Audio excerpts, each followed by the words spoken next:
gloire à Dieu, que le nom du Seigneur soit béni. Aujourd'hui, on démarre en chanson. En reconnaissance pour tous tes bienfaits, me voici Seigneur, pour te consacrer ma vie entière et ce qui est en moi. Alléluia. Amen. Voici une telle façon d'entrer dans la présence du Seigneur et nous voulons encore vous réitérer nos salutations dans le nom puissant de Jésus. Vous êtes sur le Lumière du Monde Télévision et vous êtes à votre place selon que Dieu l'a prévu. Et nous voulons saluer la présence de Rebecca, elle qui nous a introduit dans ce beau cantique. Que l'Éternel te bénisse. Bonjour à toi, chère sœur. Bonjour Madi, bonjour à tout le monde, que la paix du Seigneur soit avec nous. Certainement que la grâce est tombée tel que tu es merveilleusement vécu. Amen. Que l'Éternel te bénisse. Amen. Voilà avec Aristide Amani, l'homme culture actu qui nous envoie toujours dans des nations sans billet d'avion. Toujours, on apprend toujours et on bénit le Seigneur. Tout va bien lorsque l'Éternel, notre berger. Amen. Alléluia. Donc ce sont les chroniqueurs sur notre plateau qui vont nous apporter et meubler cette matinale. Et nous avons aujourd'hui, mardi, nous recevons Madame Lakoun Élise. Elle est enseignante et elle vient pour débattre d'une thématique qu'elle nous abordera dans quelques minutes. Il s'agit donc de l'identité de la veuve chrétienne. De quoi il s'agit? Les tenants et les aboutissants, elle en a le secret, ça sera donc pour tout à l'heure. Restez donc sur notre antenne, ne zappez surtout pas. Et puis en plus, nous avons le summum de cette matinale qui va consister donc à nous plonger dans la parole de Dieu, dans la ferveur de sa présence.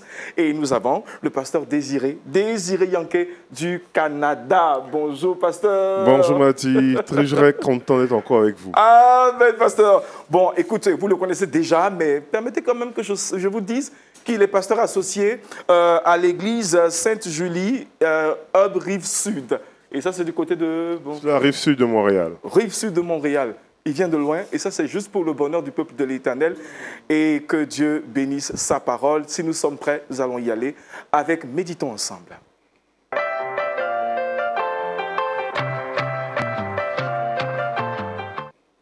Nous sortons donc de notre texte de base de 2 Rois, chapitre 6. Je vous en prie, si vous avez peut-être un bloc-notes, prenez note. 2 Rois, chapitre 6, à partir du verset 20, avec le pasteur Désiré. Oui, et on va regarder en fait ce passage-là qui est un récit historique, mais un récit qui laisse de belles leçons pour nous encore aujourd'hui. C'est clair. Et dans 2 Rois, chapitre 6, à partir du verset 20, il est écrit comme suit. « Lorsqu'il fut entré dans Samarie, Élisée dit, « Éternel, ouvre les yeux de ces gens pour qu'ils voient. » Et l'Éternel ouvrit les yeux, et il vit qu'ils étaient au milieu de Samarie. Le roi d'Israël, les voyant, dit à Élisée, « Frapperai-je, mon père ?» « Tu ne frapperas point, répondit Élisée. « Est-ce que tu frappes ceux que tu fais prisonniers avec ton épée et ton arc? Donne-leur à manger de l'eau, afin qu'ils mangent et boivent, et qu'ils s'en aillent ensuite vers leur maître. » Le roi d'Israël leur fit servir un grand repas, et ils mangèrent et burent. Et il les renvoya et ils s'en allaient vers leur maître. Et les troupes des Syriens ne revinrent plus sur le territoire d'Israël. C'est un récit intéressant. Pour pouvoir comprendre vraiment ce récit-là, il faut comprendre le contexte un petit peu. Dans le contexte, la Bible mentionne que les Syriens venaient faire la guerre à Israël. Et lorsqu'ils sont arrivés, ils étaient vraiment sur les montagnes, sur les monts, prêts à descendre sur Israël. Le serviteur d'Élisée, à ce moment-là, a vu les chars arriver. Et oui, et il a réagi en disant, c'est incroyable, c'est terrible ce qui va se passer. Qu'est-ce qu'on fera? Et Élisée, à ce moment-là, voit les chars des Syriens. Il les voit, le char. Mais il dit, n'aie pas peur, parce que ceux qui sont avec nous sont plus nombreux que ceux qui sont avec eux. Et ça, c'était une parole d'encouragement pour chacun de nous. Tellement des fois, nous voyons nos défis, nous voyons nos problèmes, nous voyons nos situations avec nos yeux seulement terrestres. Et lorsqu'on regarde Goliath, on peut trembler devant Goliath. Lorsqu'on regarde les problèmes, lorsqu'on regarde la tempête, on peut trembler devant la tempête. Lorsqu'on regarde les circonstances, on peut trembler devant les circonstances. Mais nous avons besoin d'avoir une perspective divine de nos situations, une perspective divine de comment est-ce que Dieu voit cette situation. Et Élisée, à ce moment-là, avait la perspective divine. Voilà pourquoi il pouvait voir les chars, il pouvait normalement voir la réalité des chars, ne pas nier devant cette réalité-là, être conscient de la puissance de feu de l'armée syrienne, mais être quand même capable d'être plein d'assurance et de sécurité, parce qu'il savait que ceux qui étaient avec eux, ceux qui étaient avec lui étaient beaucoup plus forts, beaucoup plus grands, beaucoup plus nombreux que les chars des Syriens. Et dans ce texte, il avait prié que Dieu ouvre les yeux de son serviteur afin qu'il voie ce que lui, Élisée, voyait, c'est-à-dire les chars de feu qui entouraient la montagne, qui étaient plus nombreux que l'armée syrienne qui les avait envahis. Et dans le récit en question, la Bible mentionne que Élisée a frappé d'aveuglement l'armée syrienne, de sorte que l'armée en question s'est retrouvée en plein cœur de la ville sans savoir qu'ils étaient finalement entourés de l'armée d'Israël. Et c'est là où on arrive à ce récit-là. Où est-ce qu'ils sont entourés? Où est-ce que Dieu donne à Israël une grande victoire? Et dans la logique aurait voulu que vos ennemis soient complètement écrasés. C'est cela. Et voilà pourquoi est-ce que le roi d'Israël, quand il voit, il demande tout de suite, il dit, frapperai-je, est-ce que je les attaque? Ils sont pris en embuscade, est-ce que je les extermine? Mais regardez la réaction d'Élisée alors que le peuple, l'armée syrienne est complètement envahie. Élisée dit non, ne les frappe pas. Et c'est une grande leçon pour nous aujourd'hui. C'est une leçon même de grâce qui se trouve au plein cœur de l'Ancien Testament, qui est reconnu comme étant souvent des textes très, très difficiles où est-ce que on voit normalement l'application stricte de la loi, on dévoue pas interdit, etc. C'est-à-dire on tue, on extermine, tout ça. Élisée dit non, on ne frappe pas. Et il dit, qu'est-ce qu'il fait? Il dit, on va nourrir les Syriens, on va leur donner à manger et à boire, et on va les renvoyer comme ils sont venus. On va manifester de la grâce. On va manifester de la bienveillance. On va les nourrir. Vous nourrissez vos ennemis. Et puis renvoyez-les. Et ça, c'est une leçon. C'est une leçon qu'on peut voir aussi quand Jésus nous enseigne, en disant normalement de bénir ceux qui nous persécutent. Et de prier pour ceux qui nous maltraitent. De ne pas maudire. Et puis, une des réalités des fois, même dans nos sectes chrétiens, on veut maudire ceux qui nous maudissent. Ceux qui sont venus pour nous faire du mal, on veut qu'ils arrivent pire en tant que tels. On va invoquer le feu du ciel sur eux, pour qu'ils soient consumés, etc. Ici, on voit normalement un passage qui nous donne une leçon autre, qui nous encourage beaucoup plus à faire du bien, à pouvoir bénir, à pouvoir prier pour ces gens-là en tant que tels, et à pouvoir les renvoyer. Et l'impact de la bienveillance a été plus fort dans le cœur des Syriens que l'épée ou l'arc qui aurait dû les frapper. Parce que le roi d'Israël a été bienveillant. La Bible déclare que les Syriens ne reviennent plus sur le territoire d'Israël. Et ça, c'est une leçon pour nous aujourd'hui. La leçon de pouvoir manifester l'amour, manifester la bienveillance, faire preuve de bienveillance, même envers ceux qu'on voit qui méritent peut-être même notre colère ou notre vengeance. Faire preuve de bienveillance et d'amour, même envers ceux qui méritent même notre peut-être mépris. De pouvoir dire non, on choisit le chemin de l'amour, on choisit le chemin de la bienveillance et on choisit de pouvoir manifester la grâce de Dieu parce que nous aussi un jour nous avons été graciés par Jésus et de manifester cela. Et c'est ce qui s'est passé ici dans ce texte-là. Et je vous encourage aujourd'hui à pouvoir, alors qu'on est dans cette belle matinée, à pouvoir être des témoins de l'amour, des témoins de grâce, des témoins de bienveillance. S'il y a des gens que vous voyez qui peut-être même veulent votre mal, vous à la place, rendez pas le mal pour le mal, mais faites-leur du bien. Bénissez ceux qui vous haïssent. Priez pour ceux qui vous persécutent. Manifestez de la bienveillance, manifestez de la grâce, manifestez l'amour de Jésus. En fait, que les gens, à travers vos actions, puissent lire Jésus à travers vous, à travers vos gestes, puissent lire le message d'amour de Jésus à travers vous. Soyez bénis au nom de Jésus. Waouh, nous recevons la parole du Seigneur. Merci Seigneur. Moi, j'ai particulièrement aimé et j'ai reçu pour ma part, et je pense qu'Aristide ou Rebecca me diront ce qu'ils en pensent. Ce que j'ai retenu, c'est la première partie particulièrement pour moi, où il est demandé d'ouvrir les yeux, au milieu de bien de difficultés, de ne pas avoir le regard humain. Mais l'Éternel a déployé toute son armada pour nous secourir, pour nous aider et puis pour agir en notre faveur. C'est ce que j'ai retenu pour ma part. Bon, alors on va aller vers Rebecca. D'habitude, là, tout de suite, on tourne vers Aristide, mais cette fois-ci, je pars vers Rebecca. Qu'est-ce que tu as ressenti? Belle parole du Seigneur ce matin, oui. Il ne faut pas avoir des yeux humains pour voir ce que Dieu fait de manière extraordinaire. C'est souvent difficile de prier pour des personnes qui nous persécutent, mais souvent même quand ça vient de la famille, il y a une autre dimension d'amour qu'on doit démontrer, comme le prix à la croix. Et puis elle le dit avec le sourire, tu vois. Elle a le sourire qui va avec, quoi. L'assurance est rentrée. Voilà, donc moi, ça me touche particulièrement et puis ça m'enseigne encore. Yeah, very good. Aristide.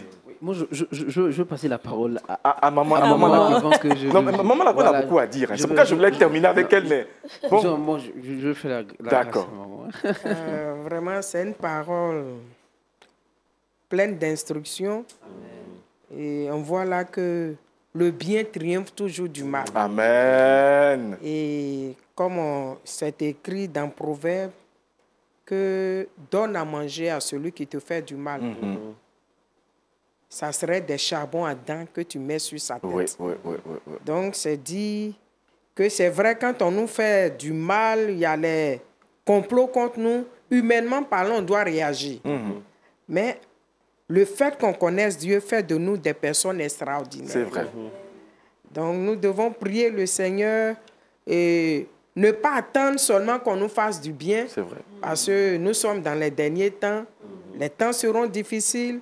Les gens deviendront de plus en plus méchants, mais que cela ne change pas notre identité en tant que chrétien. On doit continuer à faire le bien, vaille que vaille, parce que le bien a toujours triomphé. Amen, maman.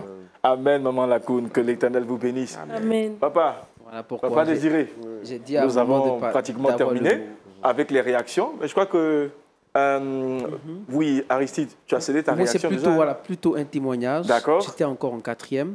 J'ai emprunté le vélo de mon ami de classe pour aller acheter un cahier pour mon petit frère. Et quand je suis arrivé juste devant la boutique, j'ai garé le vélo. Je suis allé faire l'achat. À mon retour, ils ont volé le vélo. En temps, j'ai emprunté le vélo. Quand je suis arrivé à l'école, d'abord, j'ai appelé papa pour dire « Ah, voici ce qui est arrivé ». Donc, je suis allé vers mon ami. Je lui ai fait part de ça. Il s'est mis en colère. C'est fâché, non, tu vas payer le vélo. Ok, il n'y a pas de problème. Donc, papa a payé le vélo. Et quelques temps plus tard, on partait à l'école, je n'avais aucune haine dans le cœur contre lui. Et à un certain moment donné, je voyais que mes livres, mes cahiers disparaissaient. Dans mon sac, il ne savait pas qui prenait. Et un jour, je le prends, la main dans le sac. Et du coup, vous savez... à l'école, à la récréation, on dit il y a un groupement de personnes là, au règlement des comptes. Et mes amis étaient là, mais Amani, tu vas pas le laisser.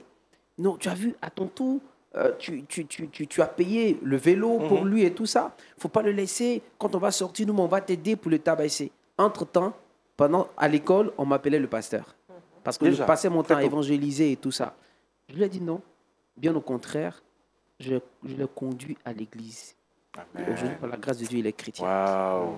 Donc, ça m'a rappelé vraiment, ça date de longtemps, mais la prédication m'a rappelé vraiment cette action. Ah, Pasteur Désiré, voici ce qui est dit. Voilà, il suit ces mots de Aristide. On va lui laisser le micro. On va encore lui laisser le temps de parler. Parce qu'il a toujours ce truc, après la prédication, de pouvoir rechercher des actualités utiles pour notre foi, les œuvres de l'esprit, les œuvres de ce que l'Éternel continue de faire. Et puis cette fois-ci, on part avec Aristide Amani au Pakistan. Allons donc à Culture Actu.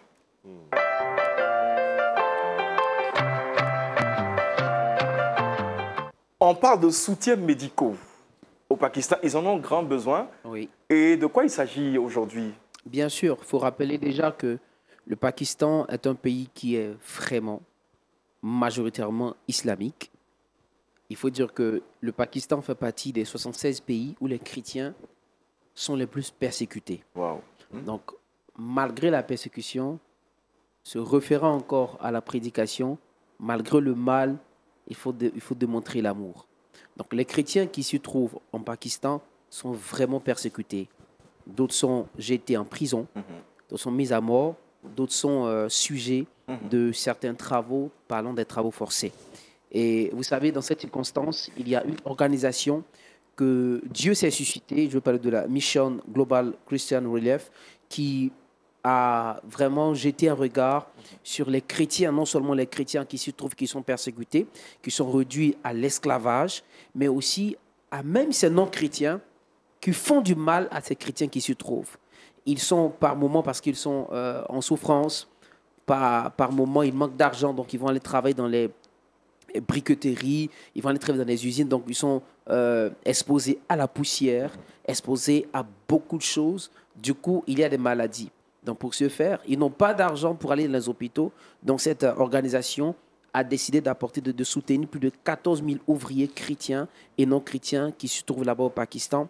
Et cette aide a apporté, a guéri, a soulagé vraiment ces chrétiens qui ont témoigné de cette action, mais aussi des non chrétiens qui ont aussi témoigné de cette aide par rapport à leurs problèmes qu'ils rencontraient. Et nous croyons que l'Église fait aussi bien de continuer, comme l'homme de Dieu l'a dit, de faire du bien autour de nous. Même ceux qui nous font du mal.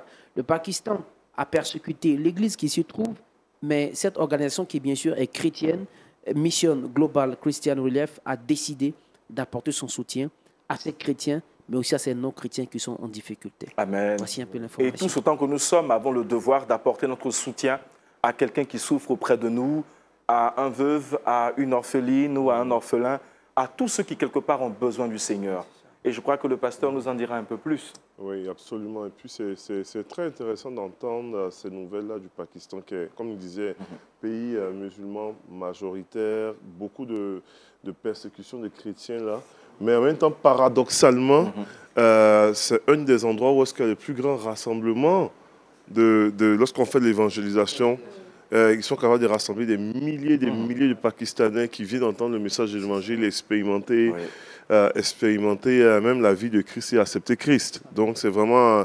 Et l'Église brille au milieu de la tempête, là, au milieu des tourments, et ça c'est très encourageant. Oui. Au péril de leur vie, parce que la persécution, elle est forte là-bas. Oui. Et puis, Rebecca, toi qui as un cœur de mère que je connais, la situation du Pakistan. Ah oui, à écouter les formations de Aristide, les chrétiens sont persécutés, mais il y a encore du reste. Il y a encore un bon dépôt. Il y a encore que Dieu utilise des personnes avec un cœur. Parce que si on veut faire avec nos propres forces humaines, on n'y arrivera pas. Et donc, c'est à saluer cette organisation-là. Et puis aussi, emboîter le pas pour faire aussi en Côte d'Ivoire et partout dans le monde, afin que Jésus seul soit glorifié. Et il y a encore d'autres organisations qui se mettent sur pied, des personnes aussi, qui, outre les persécutés, agissent d'une autre manière pour apporter leur assistance. Et nous allons permettre aujourd'hui à la relation d'aide de se déployer au milieu de nous.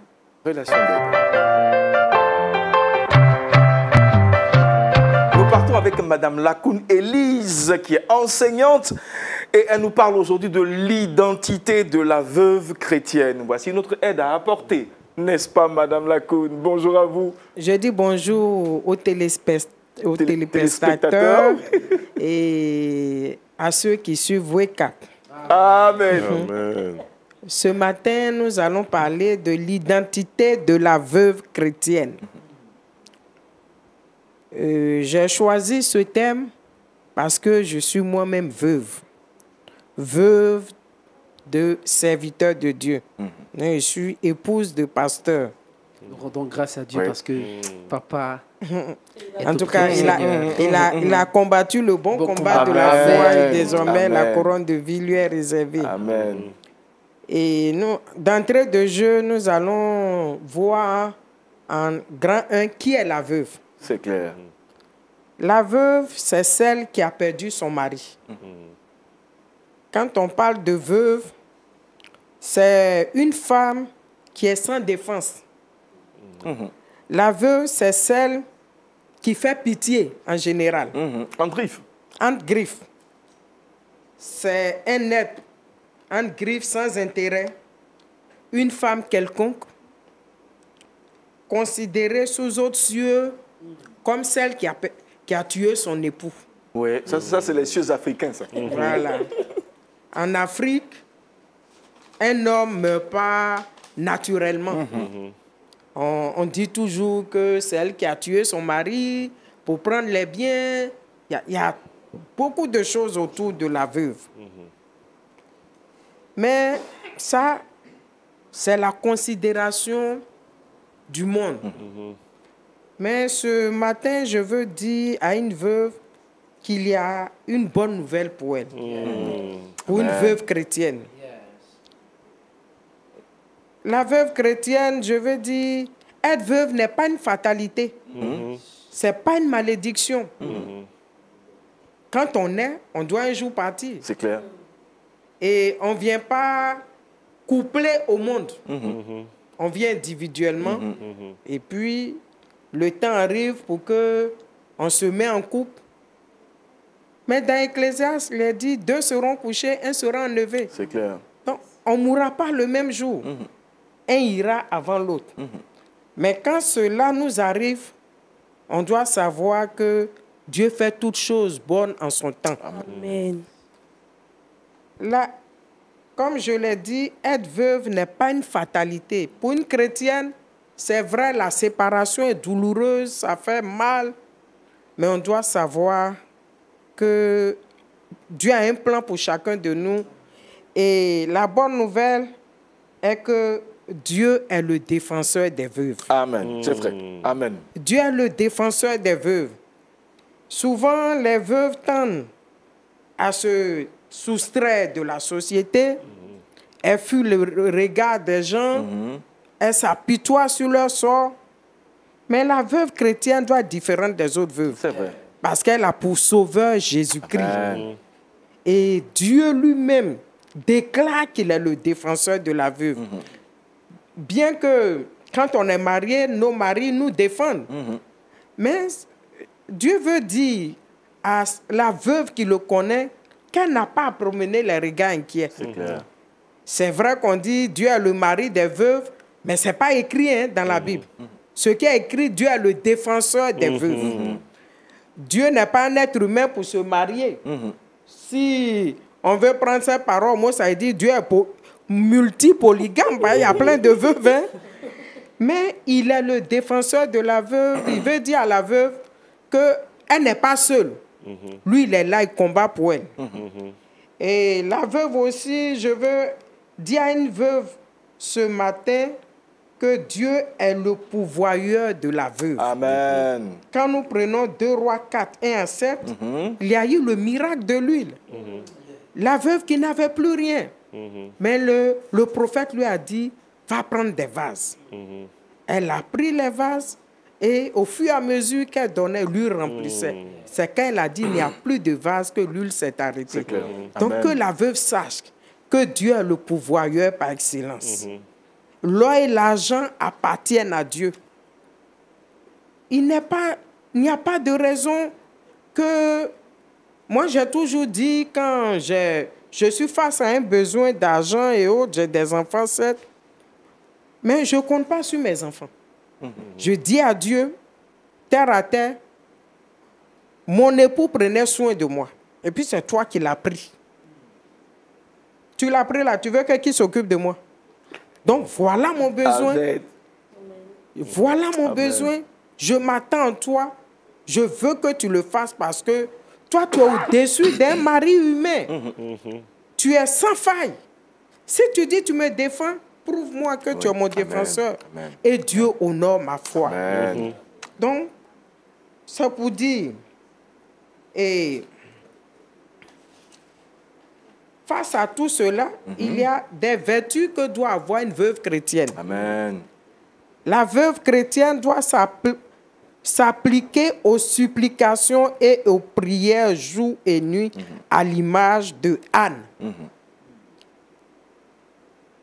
C'est vrai que Anne, quand elle a perdu son mari, elle a passé son temps dans la présence de Dieu, jour et nuit. Malgré que son corps connaissait la vieillesse, mais sa piété ne connaissait pas d'âge. C'est à cela la veuve est appelée. Et non à être dans l'église pour les discours inutiles, pour les commérages. Elle a une autre mission. Celle de s'appliquer à la prière. Amen. Avoir un ministère d'intercession. Toi, elle n'a plus de charge ménagère, partir à gauche, à droite, faire plaisir à son mari. Mais tu as maintenant le temps de te consacrer à Dieu. La veuve chrétienne doit se consacrer à Dieu. Et un point important, la veuve chrétienne doit vivre dans la chasteté. Amen. C'est très important. Il ne faut pas tricher quand on est chrétien. Quand la Bible parle de vraies veuves, c'est celles qui vivent dans la chasteté, qui se consacrent au service de Dieu. Moi, j'ai été épouse de pasteur. J'ai vécu avec mon mari pendant 33 ans. Wow. Et ça fait bientôt 7 ans que Dieu l'a pris. S'il vivait encore, on aurait eu 40 ans de mariage. Mais ce n'est pas pour autant, j'ai dit, comme mon mari n'est plus pasteur, il n'est plus là. Donc, le ministère est fini pour moi. Le ministère d'un enfant de Dieu ne finit pas. C'est vrai. On ne peut pas m'arracher mon appel à Dieu. C'est vrai. Donc, en tant que veuve chrétienne, notre identité d'enfant de Dieu doit nous permettre de continuer à évangéliser, à être des modèles pour ce monde. Et puis, la mentalité qu'on a des veuves, elle fait pitié, ça ne doit pas être pour un enfant de Dieu. C'est vrai. Parce que la joie du Seigneur est notre force. Amen. Il est notre défenseur. Il prend soin de la veuve et de ses enfants. Donc ce matin, je veux dire à une veuve, c'est bon d'avoir la foi. Mais je crois pour la veuve, elle doit demander le don de foi. Parce qu'il y a beaucoup de défis pour une veuve. C'est clair. Elle doit relever beaucoup de défis, vivre dans la chasteté, se consacrer à Dieu, Amen. faire fi des railleries, parce qu'elle sait en qui elle a cru. Amen. Et elle doit, je veux dire à une veuve ce matin, qu'elle arrête de promener les regards inquiets. Parce que notre Dieu est fidèle. Amen. Il prend soin de la veuve. Il prend soin de sa progéniture. Il n'a point changé. Et si Dieu te permet qu'une femme passe par là, je crois que c'est pour que toi, tu sois un témoignage plus tard. Amen. Parce que, qu'on le veuille ou pas, toutes les femmes sont des perspectives veuves. C'est clair. Elle partira. Et en général, les hommes vont plus tôt que les femmes. Mais on doit savoir que quand l'heure de la séparation va arriver, qu'on sache que Dieu est toujours avec nous. Amen. On n'est pas seul. Il ne nous abandonne pas. C'est le meilleur des compagnons, l'ami fidèle et tendre. Que Dieu bénisse sa parole. Alléluia, alléluia, alléluia. Merci beaucoup, Maman Lakoun. C'est un message assez fort. Et je vais laisser le pasteur réagir. C'est un message très fort, édifiant aussi. Et on voit vraiment, c'est merveilleux de voir des veuves comme cela. Même la Bible enseigne ça. La Bible nous enseigne que les veuves puissent enseigner aux jeunes filles comment se tenir en tant que telles. Donc, il y a vraiment, ce n'est pas du tout, et j'aborde dans le même sens que la maman, ce n'est pas du tout une fatalité de pouvoir être veuve en Christ. Parce qu'en Christ, nous trouvons notre identité. En Christ, nous sommes restaurés en lui et nous sommes bénis de toutes sortes de bénédictions et le céleste. Amen. Amen. Aristide.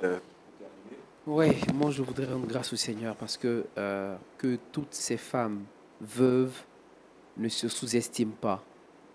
Votre identité n'a pas changé. Votre identité en Christ reste le même. Vous avez de la valeur aux yeux du Seigneur. Relevez-vous et marchez tout droit. Vous avez une grande mission à accomplir.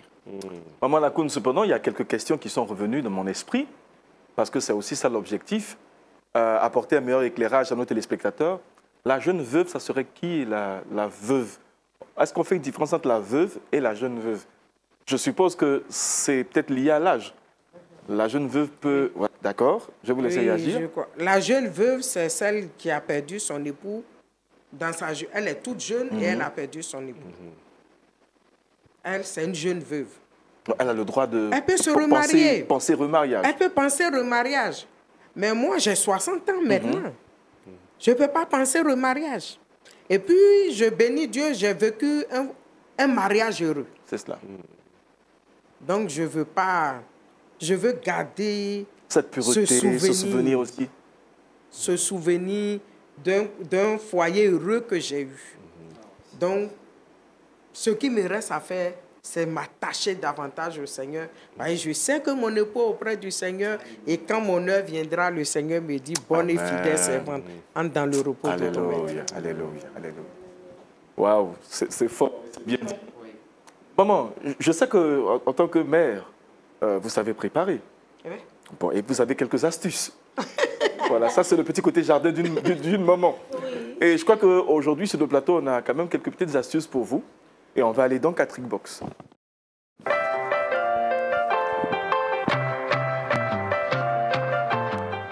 Alors aujourd'hui, on ne va pas préparer. On va aller plutôt au niveau des robinets, de tout ce qui concerne la cuisine. Et on parle de comment finir avec le calcaire qui se trouve sur les robinets. Et c'est avec Rebecca. Elle en a le secret. Merci Madi pour l'introduction. Finir le calcaire sur nos robinets, que ce soit dans la cuisine, dans la douche. Quand on finit le ménage, on a toujours la paresse même de laver au robinet. Ça, c'est en fin de ménage, on rince juste. Et là, le calcaire s'incruste. Pour finir avec le calcaire, il vous suffit juste de combiner le vinaigre blanc. Attends, Rebecca, s'il te plaît. Permets-moi de faire intrusion dans ta rubrique. Le calcaire, c'est quoi? Comment ça se présente, le calcaire? D'habitude, c'est tout blanc comme ça. Mais à force, plus le temps passe, ça devient tout vert. Oui. Tout vert comme ça. Souvent, ça prend le robinet. Oui. Souvent, ça prend même le lavabo dans le lavabo. Donc, faites très attention. Super. Voilà, comme les Philistins. Mais vous ne les verrez plus. Hein. Vous ne les verrez plus. Donc, pour la première astuce, vous pourrez faire la combinaison de vinaigre blanc, le liquide vaisselle, plus le jus de citron. Je vous explique. D'accord. Voilà. Une bouteille d'eau ou un vaporisateur de vinaigre blanc. Ajoutez un quart de liquide vaisselle de votre choix, plus un quart de jus de citron, mélangez le tout, c'est-à-dire secouez, versez la solution sur le calcaire, sur le robinet et attendez 30 minutes. Ensuite, frottez à l'aide d'une éponge et rincez. Vous pourrez aussi utiliser que le citron. Vous coupez un citron en deux et vous frottez sur le robinet. Vous laissez reposer, l'odeur du citron va se évaporer dans la douche et vous lavez, vous rincez. Vous pourrez aussi faire la combinaison du pamplemousse et du sel. Du pamplemousse? Oui, le pamplemousse. D'accord. Vous coupez le pamplemousse en deux, vous saupoudrez comme ça une moitié du pamplemousse là et vous frottez sur le robinet. Vous laissez aussi 30 minutes, le temps que ça dégraisse et vous lavez. Et enfin, vous pourrez utiliser la cendre de bois. Quand on finit de faire du braisé, la cendre qui reste, on peut aussi l'utiliser. Mais là, vous pouvez le faire avec un chiffon humide, la cendre là-dessus, vous frottez et vous rincez. Et ça sera parfait. Et adieu le calcaire. Ouais. Mais pour ce qui concerne la pamplemousse, là, je préfère plutôt boire. Voilà. Je voudrais savoir, dans la douche, on voit les traces de calcaire, vert un peu partout. Oui, c'est sur le carrelage même, la douche. Oui, sur le carrelage, vous appliquez, faites le même procédé. Le même procédé, parce que j'ai juste spécifié robinet, mais il s'applique. On peut aussi utiliser le dentifrice ou le bicarbonate. Ah, merci. Maman, les dentifrices, c'est cher, c'est ton-ci. Tout augmenté, c'est ça? On va utiliser plutôt ces petites astuces. Le bicarbonate avec le citron aussi, voilà, c'est moins cher. Voilà. Super. Merci beaucoup, Rebecca. Je t'en prie. On a beaucoup appris, en tout cas. Pour ce qui me concerne, j'ai beaucoup appris parce que, bon, écoutez, j'aime bien aider ma femme, laver la douche et tout. Oui, ça me gêne pas. Aristide, bientôt aussi, on parlera comme ça. Tu dis quoi là? Amen. Amen. Nous terminons cette matinale avec le saviez-vous, parce qu'il est question pour nous de découvrir encore une autre ville. Aristide, on parle de quelle ville aujourd'hui? Naïn, m'a-t-on dit. Le saviez-vous?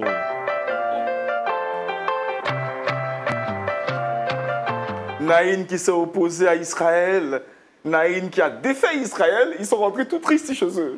Aujourd'hui, on va pas aborder cet aspect-là. D'accord. Nous faisons un gros coucou à Israël. Nous croyons que Israël est plus que vainqueur en Jésus-Christ de Nazareth. Alors, Naïm, certainement, vous avez entendu parler, vous entendrez parler de Naïm ou bien Naïm, c'est la même chose. La définition de Naïm veut dire beauté. Beauté en français. Et Naïm est situé juste à la frontière sud de la Galilée. D'accord. Voilà. Et quand on parle de Naïn, c'est l'endroit où Élie a opéré le premier, enfin, l'un des miracles en ressuscitant le fils d'une femme veuve. Donc, on se réfère encore ici à l'amour la veuve de Naïn, de Dieu pour la vie d'une veuve qui, bien sûr, n'a pas été abandonnée. Oui. Comme on me l'a dit, c'est vrai qu'aux yeux des hommes, elle est délaissée, elle est seule. Pourtant, elle n'est pas seule. Il y a un être suprême qui est là, qui prend soin d'elle.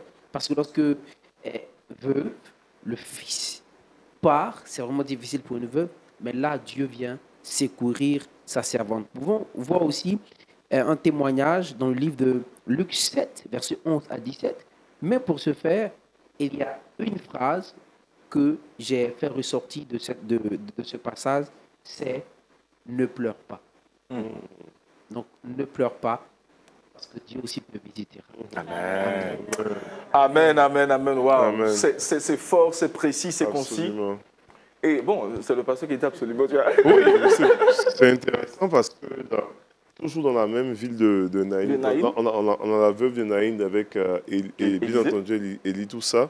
Mais on a aussi, dans Luc chapitre 7, quand Jésus arrive normalement dans cette ville de Naïn, il sort une personne, un fils, le fils d'une veuve qui est décédée. Donc, on fait encore référence à une autre veuve aussi qui est décédée. Donc, elle avait déjà juste, son mari déjà était déjà mort. Et son fils, qui était son fils unique, venait de mourir aussi. Où Jésus lui a dit, ne pleure pas. Waouh. C'est ça. Oh, waouh. C'est super. Toujours dans la même ville. Ah oui, toujours dans la même ville. Et puis nous allons permettre, avant la conclusion que nous allons laisser au pasteur Désiré, dire le mot de fin de maman. Est-ce qu'il y a un mot de fin pour les téléspectateurs de Lumière du Monde Télévision? Dis à tous ceux qui regardent Wake Up de ne point désespérer. Amen. Dieu est sur son trône. Amen. Et il agit encore. Amen. Amen. Maman, ça c'est la plus belle... J'aime le sourire. J'aime le sourire. Franchement. C'est la plus belle des conclusions. Toutefois, comme nous l'avions déjà dit, on va laisser donc le mot de fin à Papa Désiré Yanké. Ça va être un mot de fin, en même temps une prière. Amen. Une prière. Amen. Alors Amen. que maman a très bien conclu comme cela, n'est pas désespéré. Des fois, on désespère quand on regarde avec nos yeux humains notre circonstance, nos situations. Mais quand on décide de pouvoir regarder et voir les choses comme Dieu voit, l'espoir reprend, l'espoir renaît. Et ma prière vraiment pour tous ceux qui suivent les téléspectateurs, que le Seigneur puisse vous toucher et qui est vraiment une autre perspective de la situation. Un peu comme avec Élisée, que vous puissiez voir, que Dieu ouvre vos yeux, afin que vous puissiez voir, non pas comme vos yeux humains voient, mais comme lui il voit. Et que vous puissiez voir les circonstances dans la perspective divine, dans la vision des choses divines. Et que vos cœurs soient encouragés par ce que Dieu veut faire en vous et à travers vous, dans le nom de Jésus. Amen. Amen. Amen. Verset boussole pour terminer, Rebecca. Nous sommes dans 2 Rois chapitre 6, le verset 20. La Bible dit, lorsqu'il fut entré dans Samarie, Élisée dit, Éternel, ouvre les yeux de ces gens pour qu'ils voient. Et l'Éternel ouvrit leurs yeux et ils virent qu'ils étaient au milieu de Samarie. Amen. Amen. Merci à maman Lacoune Élise, enseignante, qui nous a apporté cette belle instruction sur l'identité de la veuve chrétienne. Maman, que l'Éternel vous bénisse. Amen. Et qu'il fortifie votre maison et tout ce qui vous appartient. Amen. Papa Désiré Yanké, que Dieu vous bénisse. Amen. Merci encore de toujours répondre à l'appel de Wake Up.